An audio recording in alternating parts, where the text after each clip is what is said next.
It's February 24, 2017. I'm bringing warnings and watches for the future fallout from Fukishima Daiichi. On March 11, 2011, a 9.0 earthquake off the coast of Japan triggered one of the biggest tsunamis in history, including one of the biggest earthquakes in written history.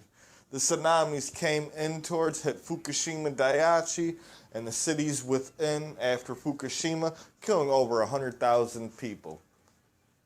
From that tsunami, one of the largest ever recorded in history, it made one of the world's biggest nuclear disaster that's ongoing till this day. It is called Fukishima Daiichi. Two of the most potent things coming from a nuclear reactor is CS-134 and CS-137. They said it's the second biggest nuclear disaster in history after Chernobyl, but they are lying. Chernobyl happened in the 80s. They put a wall around it and they buried it. Case closed. With Fukushima, they cannot possibly do that since it's on the edge right next to the ocean, and that's why the tsunami destroyed 3 reactors out of 6 and damaging one more. Fukushima was built in the 60s as the world's biggest nuclear power plant. Till this day, Fukushima Daiichi is the world's biggest nuclear power plant. Till this day. Also, one of the nuclear reactors at Fukushima Daiichi plant is the size of all Chernobyl. So Chernobyl collapsed, one of those Fukushima reactors blowing up is just as bad as Chernobyl. But on top of that, 3 of those reactors blew up and 1 was wounded out of 6. So from that day on, it's still been ongoing since they can't bury Fukushima. So in this news that I'm bringing you, update on Fukushima and update in the European spike in radiation, and we're going to explain what's going on. Nuclear news back in December 2011, before their article got pulled, said that if nothing ever happened to the Earth, no World War III, no asteroid hitting, no solar, whatever, if nothing ever happened to Earth, and Earth was going to survive forever, and only man could destroy it, the thing that would destroy all of Earth would be Fukushima. Since they cannot stop the leak at Fukushima back in 2011, they said they let that leak go for 1 year, it destroys the northern hemisphere, and they showed the pictures all that before they started deleting it, and I recorded that.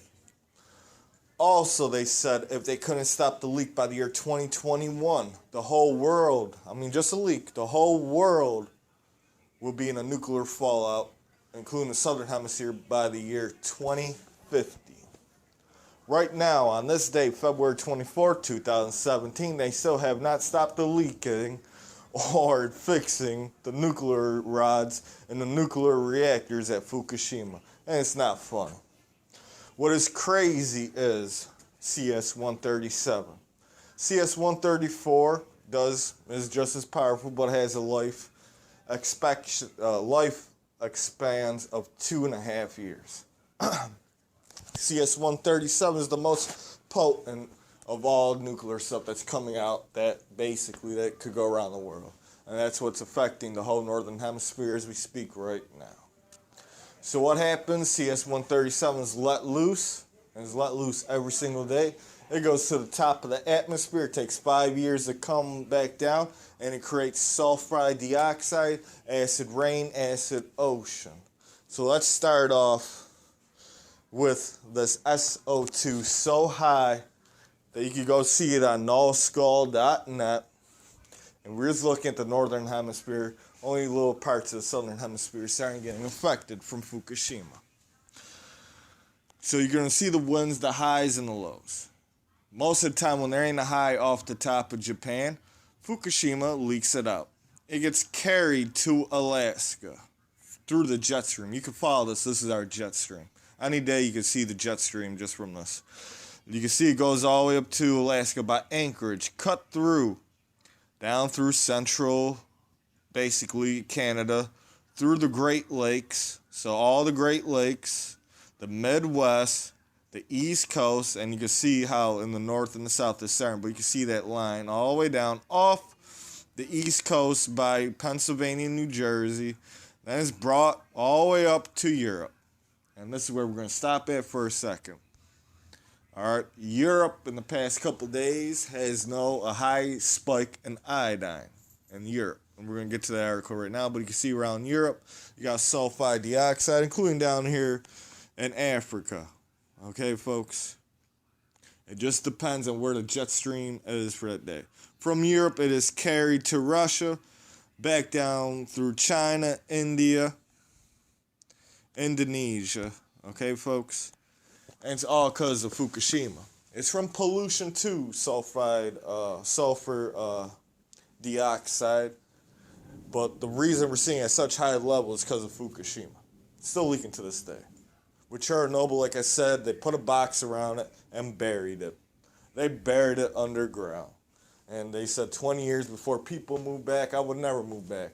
Fukushima, you can't even move 50 kilometers within it. You shouldn't even move 100 to 120 kilometers near this place, since it's still leaking radioactive waste till this day. And in the future, next week, it's still going to be leaking in the future after that, because they cannot figure out how to stop this nuclear disaster. Like Nuclear News said, if just an earthquake, a small earthquake, just a little tidal wave, just hit one of those reactors where all that concentration of radiation from them dumping water into it to suspend the fuel rods, and it goes all the way down. Then they dump more water. Of course, steam's going to come out of it from the nuclear, from being boiling and being so hot, it's going to keep it concentrated. After years and years, and been 6 years so far, now it's starting to drip through these walls. Okay, because the concentration is so high. They had to build a box around. And it's going to start going through the outer walls too. And it's still leaking into the ocean, folks. All right, but just one little, if something just happened to one of those reactors and completely collapsed, the whole world would experience a nuclear fallout within 5 years from just the CS-137, and not including the other most dangerous particles in it, but it does not go that far. So what is sulfur dioxide? Sulfur dioxide is also known as acid rain, but at this point in time, when we just looked at the nautical and never seen, it's high levels of sulfur dioxide. It's coming from Fukushima. The air pollution by SOT has a fallen effects on human beings as pollution. You see all the pollution and how it's going. Coronal haze, breathing difficulties, airways inflammation, eye irritation, cycle alteration, pulmonary odem, heart failure, and your nerve circles and your veins, your blood circular collapse. And also on top of this, radiation poison, cancer, your teeth, losing bone, getting old fast. All right, so this article is going to be at the bottom, the causes, just from sulfur dioxide that comes from CS-137. And this news article, a Green World Journal, okay? The guy explains more deeper. Fukushima nuclear disaster created radioactive sulfur. That's what sulfur dioxide is. Acid rain, acid ocean, and radioactive chlorine.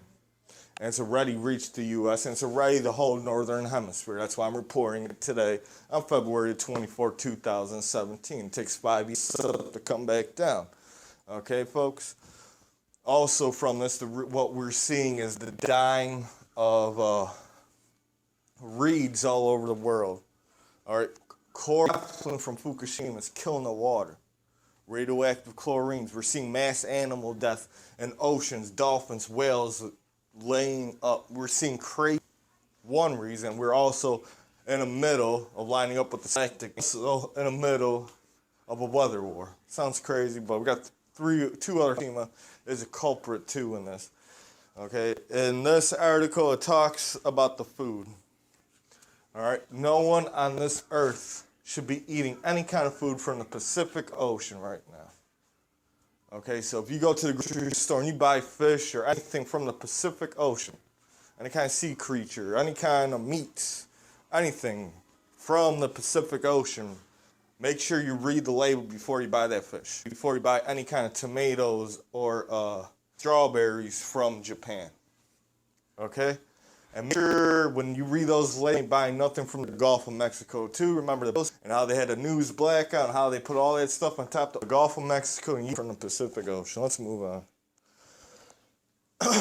In this article, you can also see in the video that I did last week, it talks about why is Fukushima radioactive radiation levels detected are so high again. And like I said, the concentration of them just dumping water on fuel rods, it just concentrated radiation. It's going to leak through the box around it.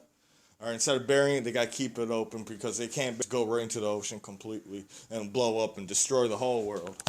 They can't bury it. But it's leaking out, so they're having higher levels of that. And on top of that, you got the CS-137 that started to come back down last year, March 11, 2016.